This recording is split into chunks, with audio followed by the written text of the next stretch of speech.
It was the type of request you'd never dream of getting. Typically, when a poor widow asks for help, it has much to do with sympathy. Maybe they need a shoulder to cry on, or a reason to get out into the world so their day can portray some semblance of normal. Or maybe they simply need some help to clear out boxes of old clothes and knickknacks which carried very little sentimental value. This request, however, was the ultimate kind of request. A request to fulfill her husband's last will and testament. Now, I'm sure there could be many reasons to ask for help. Maybe the deceased wanted a certain type of funeral, and the widow needed a hand organizing. Certainly that seems reasonable. Maybe there were certain items in the will that needed to be handed out to people named in the will, and the widow just couldn't bring herself to do that. Another reasonable reason, I'd say. But this request involved the deceased himself. And when I say that, I mean the literal body of the man. You see, this dead body had been laying outside dormant in a makeshift coffin in the permafrost near the top of the Northwest Territories for 6 years.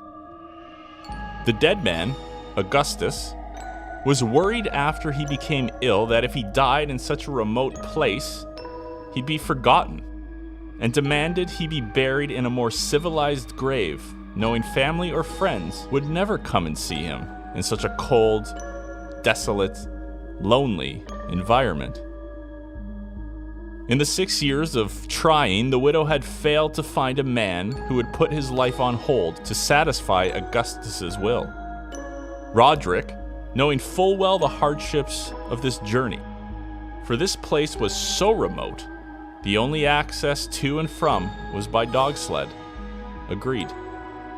Shortly thereafter, Roderick and a companion were commanding the dogs to start their run after roping the coffin onto a sled. The march would end up going over 500 miles on the Mackenzie River ice.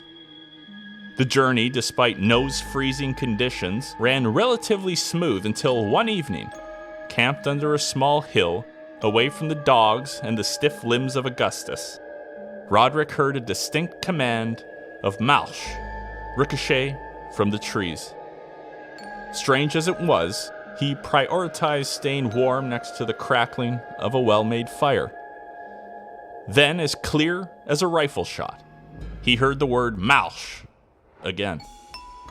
Roderick stood and prepared himself for the smack of the cold air as he stepped away from the fire towards the furry soldiers below.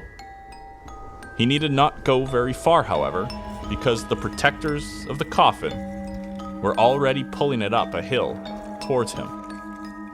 The next morning, as the sun spread and gave a warm glow to the ice and snow across the land, Roderick walked down to where the dogs had started their night and noticed a stampede of wolverine tracks close by.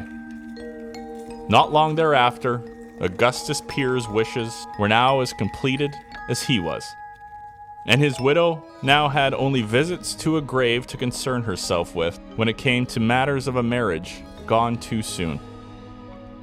The evening of the burial, Roderick, preparing for his first rest inside a structurally sound building in weeks, was penetrated by a cold presence he never felt before.